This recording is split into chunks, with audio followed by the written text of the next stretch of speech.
ibintu rero n'ibisayangana sibyo biheza ngo bihe ubwo buhirwe umuntu yumve yuko atekanye. Turabira hamwe icy'abashakashatsi bavuga ku nzira zijana ubuhirwe, kuko hari abiyumvira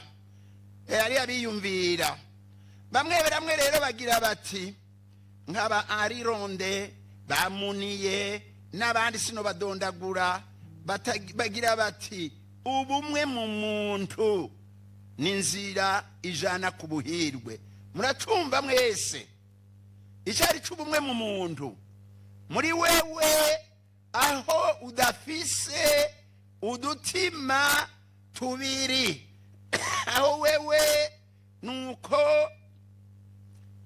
ari iby'umutima ari iby'umubiri ataco wumva umengo biri hamwe.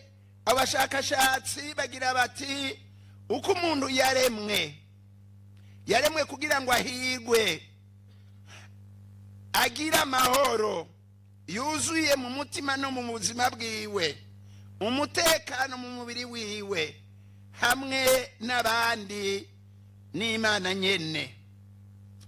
Mu bituma umuntu yumva yuko afise amahoro n'umutekano bijana ku buhirwe hariho ibi bikurikira. Amahoro n'umutekano mu muntu nyene muri jewe biranjana ku buhirwe igihe ntekanye. Erega hari n'igihe haba hariho n'ingwano, we ukumva utekanye cyangwa ukagira ibintu bike ugasumbya amahoro mu mutima b'abantu bafise ibihinda. Iyo umuntu atekanye muri we adafise udutima tubiri, umutima wiwe atacumwagiriza, uyo muntu aba ari mu mahoro atanabi mwagiriza, kuko yaremwanye wa mutima wo gusobanura ikibi n'iciza.